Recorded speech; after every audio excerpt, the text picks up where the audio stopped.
Mesdames, Messieurs, bonsoir, bienvenue dans Question Écho. Au menu ce soir, un épisode 100% formation universitaire. Direction tout d'abord l'Université Mohamed VI Polytechnique. En première partie de votre émission, nous allons y joindre l'initiateur d'un projet fédérateur, puisqu'il s'agit d'un consortium universitaire réunissant 6 universités marocaines autour de la recherche. Un projet qui a été fraîchement lancé et sera avec nous Abdelghani Chehbouni, directeur du International Water Research Institute à l'Université Mohamed VI Polytechnique. Il va également nous en dire plus sur ce futur centre international, mais Made in Maroc, des sciences de la durabilité, bien sûr sur le thème de la gestion des ressources végétales, de l'eau et du sol. Savoir aussi en seconde partie de l'émission, plutôt formation des jeunes pour une meilleure employabilité et une insertion professionnelle optimale. Pour nous parler de ce programme inédit de reconversion, le directeur général de la filiale marocaine du groupe d'ingénierie à l'origine du programme Alten Boost, Amin Zerrouk. Bienvenue à tous.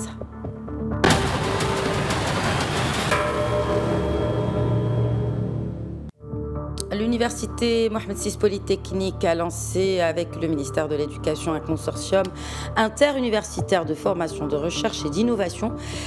Il vise la création d'un centre international des sciences de la durabilité sur le thème de la gestion des ressources végétales, de l'eau et du sol. Suivons les développements avec Alain Benani. C'est une nouvelle qui va booster l'ensemble de l'écosystème de recherche marocain. Un consortium a été initié jeudi dernier par le ministère de l'Enseignement et l'Université Mohamed VI Polytechnique. Objectif, fonder un centre international des sciences de la durabilité sur le thème de la gestion des ressources végétales, de l'eau et du sol. Les partenaires traiteront dans un premier lieu le cadre juridique du centre, ses périmètres thématiques et son plan de formation. Ils se pencheront aussi sur ses besoins en ressources matérielles et humaines. Ce consortium est constitué de 6 universités marocaines, à savoir les universités Qada'iyad, Mohamed V, Ibn Tofayl, Ibn Zohr, Sultan Moulay Slimane, l'université Mohamed VI Polytechnique et l'Institut de recherche pour le développement français. L'idée de ce consortium, rappelons-le, résulte de la convergence de 4 stratégies distinctes. Premièrement, celle du ministère de l'Enseignement supérieur et de la recherche scientifique qui va structurer l'écosystème de recherche marocain autour de thématiques stratégiques. Deuxièmement, la stratégie des universités participantes pour mieux insérer leurs lauréats dans le tissu socio-économique de leurs régions respectives. Troisièmement, la stratégie de l'Université Mohamed VI Polytechnique qui vise à adresser les challenges de demain à travers une approche innovante axée sur la synergie entre la recherche, la formation et l'innovation. Et enfin, la stratégie de l'Institut de recherche pour le développement français qui se donne comme objectif de pérenniser, structurer et amplifier ses collaborations historiques avec les universités marocaines. Et j'ai le plaisir d'accueillir depuis Marrakech professeur Abdelghani Chehbouni, directeur du International Water Research Institute à l'Université Mohamed VI Polytechnique, également un des initiateurs de ce programme. Bonsoir professeur Chehbouni. Bonsoir madame. Avant de parler de la stratégie de l'Université Mohamed VI Polytechnique l'on vient de suivre dans ce papier, parlez-nous de la naissance, de la genèse de cette idée, de ce consortium. Au fait, il y a un monde nouveau qui est en train de voir le jour aujourd'hui, où la connaissance n'est plus vue comme une composante du pouvoir qui permet aux savants d'imposer leur référentiel aux autres, mais au contraire, les travaux révèlent le besoin d'une coopération et de reconnaissance des savoirs ordinaires afin de permettre des innovations nécessaires pour un développement durable en ce qui concerne des sujets stratégiques comme le changement climatique, les ressources en eau et en sol. En fait, il y a besoin d'intelligence collective, de brassage de savoir, d'hybridation pour surmonter la complexité des enjeux de la sécurité hydrique et donc la sécurité alimentaire. Pour la genèse de ce, je ne vais pas répéter ce qui a été dit au début du programme, mais il y a eu 3 constats. Un premier constat qui est où le monde académique au Maroc produit des connaissances essentielles à l'intervention des nouvelles voies de développement, de sa gestion, mais malheureusement, ces connaissances sont peu ou pas assez exploitées. Deuxième constat, les acteurs du secteur travaillant pour permettre les moyens, travaillent peu ensemble au fait, et les moyens existants sont dispersés. la notion de travail en silo. Et par conséquent, les solutions proposées sont limitées et des fois sous-efficaces. Le troisième constat, c'est notre système de formation. Le système de formation au Maroc a besoin d'être révisité dans le sens pratiqué par l'UM6P. Ce n'est d'ailleurs pas un hasard où Son Altesse, le prince héritier Moulay Hassan, a choisi l'UM6P pour faire ses études. À l'UM6P, l'étudiant ou l'étudiante n'est pas passif. Il est acteur ou actrice de sa formation à travers les Living Labs, l'émulation du learning by doing, les soft skills. Très bien. Professeur Cherbouni, je me permets de vous interrompre, si vous le permettez. Vous avez parlé d'un concept d'intelligence collective. Voilà. Qu'est-ce que l'intelligence collective? Qu'est-ce que l'intelligence collective au service de la recherche et du développement? Bien sûr, avec les spécificités que l'on connaît au système universitaire marocain. Je vais juste prendre un exemple sur la gestion de l'eau. L'intelligence collective, l'intelligence collective, ça veut dire c'est la synergie de toutes les connaissances. C'est pas uniquement la connaissance issue du monde académique, mais la connaissance des praticiens, la connaissance ancestrale, par exemple, les systèmes d'Ortara, c'est un système extraordinaire de gestion de l'eau. Les systèmes des terrasses dans les montagnes, c'est un système extraordinaire et je pense qu'on doit l'exploiter de façon à aboutir à des solutions réalistes et surtout à des solutions qui soient appropriées par l'utilisateur. Parce que le drame du système académique, c'est qu'on travaille tout seul dans sa tour d'ivoire et on a peu de contact avec les réalités, alors que maintenant nous sommes convaincus que nous avons des choses à apprendre aux autres, mais les autres aussi, l'ensemble des acteurs, les praticiens, la société civile, ils ont des choses à nous apprendre. Et c'est ça l'intelligence collective. Très bien. Et donc, quand vous parlez de cela ainsi, on a l'impression qu'il y a en marche cette volonté de créer un véritable écosystème du savoir. Est-ce qu'aujourd'hui, au Maroc, nous sommes outillés pour, ou en tout cas, avons-nous les bases pour la création d'un tel écosystème? Je pense que oui. Les clés de succès de cette initiative sont au nombre de 3. Il faut d'abord une volonté et un soutien politique au plus haut lieu. Et là, nous bénéficions d'un soutien total du monsieur le ministre Saïd Hamzazi. Deuxièmement, il faut que l'ensemble des acteurs partagent une même vision et une même ambition pour travailler ensemble. D'ailleurs, lors de son intervention de la présidente de l'IRD, Madame Valérie Verlier, où je suis directeur de recherche à l'IRD d'ailleurs, a exprimé sa volonté d'accompagner les partenaires marocains dans cette mission ambitieuse. C'est une mission qui va nous permettre de restructurer l'ensemble de l'écosystème marocain. On commence aujourd'hui par le secteur au sol, mais demain, il va y avoir d'autres consortiums avec d'autres partenaires sur des sujets aussi stratégiques comme l'énergie, comme la biotechnologie, comme l'intelligence artificielle, etc., etc.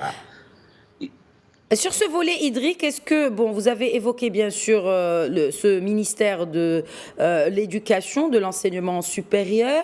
Est-ce qu'il y a d'autres synergies? Vous avez parlé de synergie du savoir. Est-ce qu'il y a d'autres synergies avec d'autres départements, en l'occurrence principalement concernés par ce stress hydrique que l'on traverse actuellement au Maroc et notamment cette période assez délicate? Est-ce qu'il y a aussi quelque chose dans ce sens, c'est-à-dire ce pont finalement entre le monde universitaire et de chercheurs et la tutelle? Je pense qu'on ne peut pas contribuer d'une façon efficace à nous adapter et à atténuer les conséquences du changement climatique. C'est l'ensemble des acteurs ne sont pas autour de la table. Et par l'ensemble des acteurs, je pense aux universitaires, puisque j'en suis un, je pense aux décideurs politiques, aux gestionnaires et aux opérateurs publics et privés, les utilisateurs et la société civile. Je pense que c'est autour de ce groupe où on peut co-construire des solutions viables et acceptables. Alors parlez-nous à présent de ce centre, n'est-ce pas, Centre international des sciences de la durabilité. Qui seront concernés? Qui va bénéficier justement de la création de ce centre? Sont-ils par exemple les chercheurs dans ce secteur en particulier? Quels sont les autres secteurs qui seront représentés dans ce centre? Parlez-nous-en davantage. Je pense que le sens, nous avons lancé c'est-à-dire la première pierre, qui est le consortium interuniversitaire.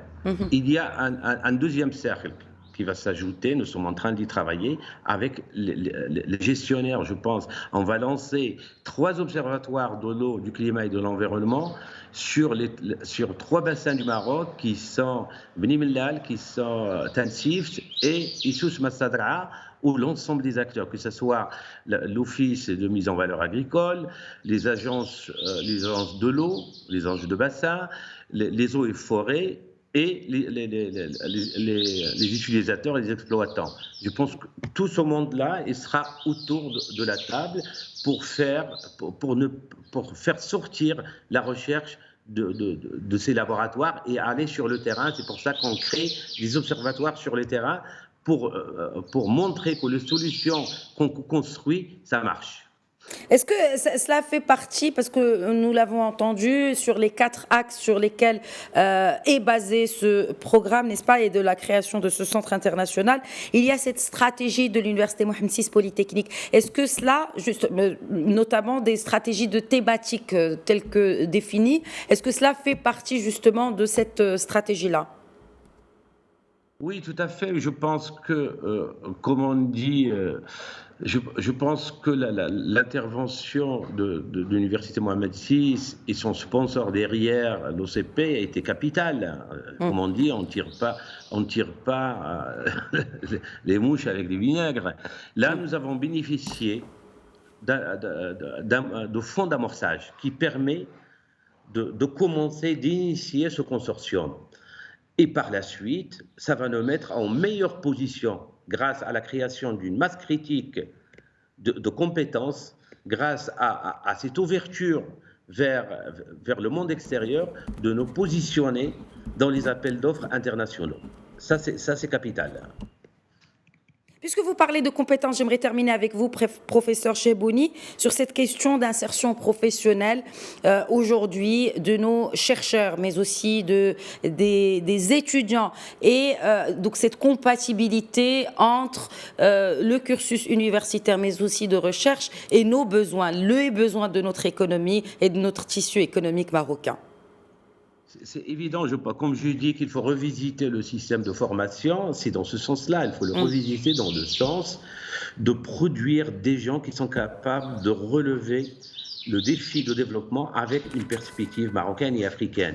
Et pour ce faire, il faut qu'on s'oriente vers une formation pratique, une formation sur le terrain, que la formation ne soit pas uniquement dans les amphis ou dans les salles de TP, qu'il soit sur le terrain avec les acteurs, parce que ce que nous souhaitons en fait, nous souhaitons former des gens qui sont capables à la fois de créer leur entreprise, de se positionner sur ce créneau au Maroc et en Afrique, et en profitant de l'ensemble des instruments qui sont mis en place dans les différentes universités, en particulier l'Université Mohamed V, à l'IRD, pour l'aider à la création d'entreprises, parce que nous souhaitons avoir une formation ouverte, une formation qui permet, selon la vocation de l'étudiant, qu'il ne soit pas dans un tunnel. Selon sa vocation, il peut aller sur la recherche, il peut aller sur la création d'entreprises, il peut aller sur les services de l'État. Et c'est ça ce que nous souhaitons faire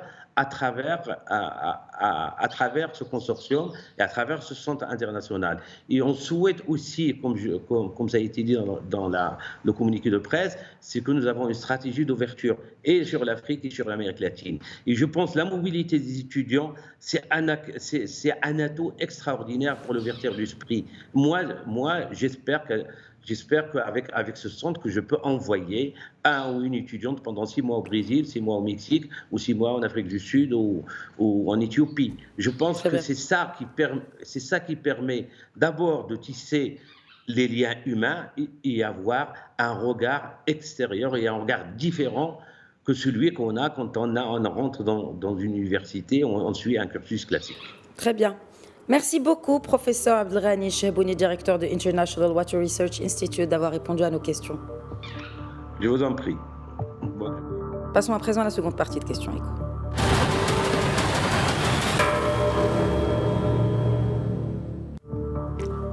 Et il s'agit aussi de formation, cette seconde partie, puisque l'Université Euromed de Fès vient de boucler la première édition du programme Alten Boost. La multinationale française d'ingénierie et de conseil en technologie a donc lancé, en partenariat bien sûr avec le ministère de l'Éducation, ce programme. 14 jeunes ont bénéficié de la première édition du programme axé sur la formation professionnelle innovante. Les détails avec Ala Benani. Alten DC Maroc poursuit son accompagnement des jeunes Marocains dans l'emploi et l'insertion professionnelle. La première édition du programme Alten Boost a permis la diplomation d'une quinzaine de lauréats. La deuxième édition a été lancée juste après la cérémonie de clôture de la première. Cette deuxième édition concernera la recherche et le développement afin de permettre aux étudiants inscrits en Master 2 d'une formation scientifique de profiter en parallèle d'un programme de formation diplômante à l'Université Euromed de Fès. La formation de cette deuxième édition va durer une année en présentiel et sera encadrée par des spécialistes hautement qualifiés à l'échelle internationale. Une double diplomation sera délivrée d'ailleurs au terme de cette même formation. Notons que les lauréats de la première édition intégreront par la suite les projets support chez la société Alten en suivant en parallèle un programme d'apprentissage en alternance via une formation diplômante Master 2 en modélisation et calcul physique. De leur côté, les lauréats de la seconde édition participeront au sein de la même société à des projets innovants en réponse aux enjeux clients pour élaborer des solutions technologiques originales sur la blockchain, la cybersécurité, la cryptologie ou encore l'intelligence artificielle. Et avec nous depuis Casablanca, Amin Zarrouk, directeur général Alten Maroc. Bonsoir Amin Zarrouk. Bonsoir. Pourquoi le groupe Alten s'intéresse-t-il à la formation et à la, j'ai envie de dire, la réinsertion ou plutôt l'optimisation, n'est-ce pas, des profils? Alors le groupe Alten, justement, inscrit cette notion de développement humain durable au cœur de sa stratégie, étant donné que nous sommes une entreprise d'ingénierie, un des leaders mondiaux avec plus de 35 000 personnes dans le monde, sur 25 pays. Et notre objectif, c'est d'accompagner les pays dans lesquels nous installons pour développer l'écosystème global d'ingénierie et d'innovation. Et bien entendu, c'est d'abord la relation étroite avec les universités qui sont, on va dire, les producteurs de cette valeur ajoutée de compétences et d'innovation, mais également l'accompagnement des jeunes pour se former et se développer dans les métiers à forte valeur ajoutée et bien entendu la création de valeur à travers l'entrepreneuriat. Vous avez parlé de valeur ajoutée de compétences. Amin Zarrouk, vous le savez, ce n'est un secret pour personne. C'est justement cette valeur ajoutée en compétences, et notamment les ingénieurs, qui quittent le Maroc pour aller suivre leur formation, enfin plutôt, qui sont formés au Maroc, mais malheureusement qui quittent le pays pour aller suivre leur cursus professionnel dans un autre pays. Alors, est-ce que finalement, aujourd'hui, on répond à ce besoin de garder nos compétences et de garder cette valeur ajoutée de compétences que vous citiez ?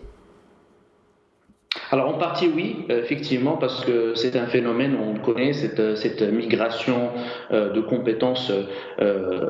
Évidemment, pour y faire face, il y a un certain nombre de solutions. Parmi ces solutions, c'est d'offrir un environnement adéquat à ces jeunes pour se développer et progresser et apprendre et travailler tout en s'épanouissant, mais également permettre de produire davantage de compétences et d'utiliser, on va dire, les compétences qui sont disponibles sur le marché du travail et qui sont en difficulté d'insertion à se développer dans le sens de ce que demande le marché. Et c'est ce que nous avons fait dans cette initiative Alten Boost, justement, qui permet de sélectionner des jeunes brillants avec beaucoup de potentiel, mais qui sont malheureusement qui ne sont pas en adéquation avec les demandes du marché. Nous avons travailler avec l'université pour d'abord les sélectionner sur la base de critères de potentiel et de motivation. Et ensuite, nous avons travaillé sur un programme de reconversion pour leur offrir un deuxième master, parce que je précise que ce sont des gens déjà diplômés avec un master scientifique, que ce soit dans chimique ou physique ou nucléaire. Et nous avons travaillé avec l'université pour leur donner un deuxième master dans des métiers qui sont à la fois stratégiques pour le Maroc, à savoir l'automobile, l'aéronautique et l'industrie 4.0, mais également qui s'inscrivent parfaitement dans la stratégie de développement du groupe Alten.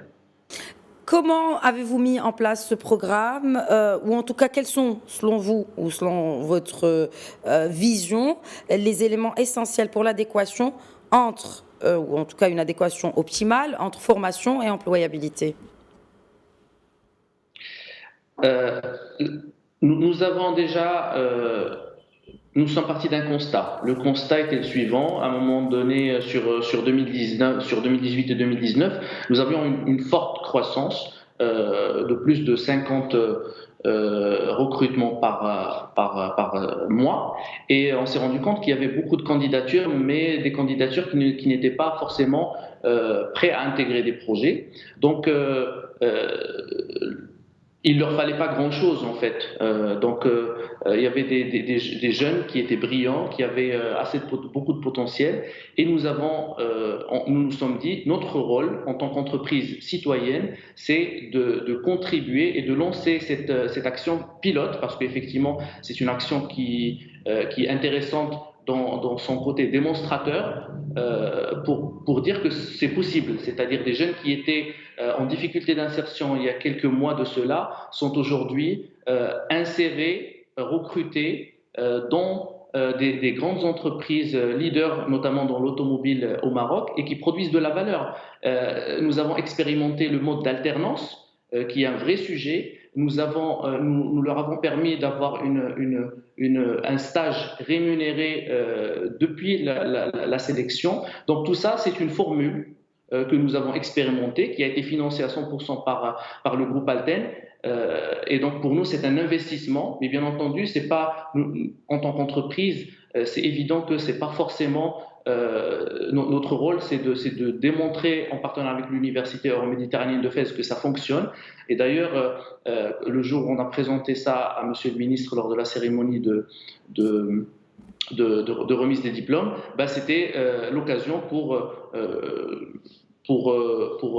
demander à ce que ce genre d'initiative soit généralisée dans le royaume, parce que c'est juste extraordinaire, surtout qui travaille sur des sujets d'innovation de pointe dans le monde. Nous avons réussi le déploiement de projets avec des compétences marocaines formées dans des écoles d'ingénieurs et des universités marocaines. Donc oui, évidemment que c'est possible, et c'est la raison pour laquelle nous avons décidé d'investir au Maroc à travers un certain nombre d'actions de façon globale avec les universités. Donc il y a bien entendu l'axe qu'on a décrit, qui est celui de la formation, que ce soit la formation de reconversion et également la formation de upgrade, c'est-à-dire on prend des bac plus 2 et qu'on accompagne pour devenir des ingénieurs. Mais il y a également d'autres aspects liés à la recherche et développement et l'innovation.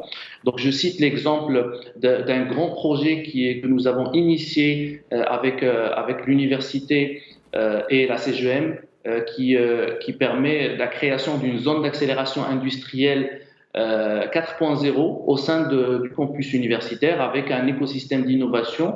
Et bien entendu, l'objectif de cette initiative, qui est pionnière et inédite sur le continent africain, c'est de créer une passerelle forte entre le monde universitaire et le monde d'entreprise, mais également impliquer les pouvoirs publics et les collectivités locales. Donc ça, c'est sur l'aspect R&D, sachant que sur un certain nombre d'universités, nous avons créé les Alten Technopoles, ça veut dire des bâtiments dédiés à l'innovation au sein même des FST.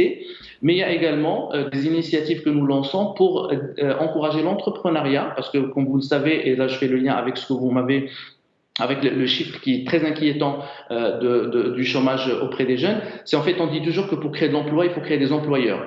Et en partant de ce constat, nous avons mis le focus sur l'encouragement de l'entrepreneuriat et la création de start-up à travers déjà la 5e édition du concours Alten Morocco Software Awards.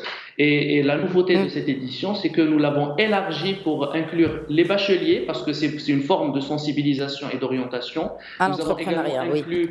Merci. Exactement. Merci. Malheureusement, Amin Zerouq, le temps de l'émission est terminé. En tout cas, je vous remercie d'avoir répondu aux questions de Médien TV. Merci d'avoir été avec nous. Merci à vous. Voilà, c'est la fin de Question Éco. Très bonne soirée à tous.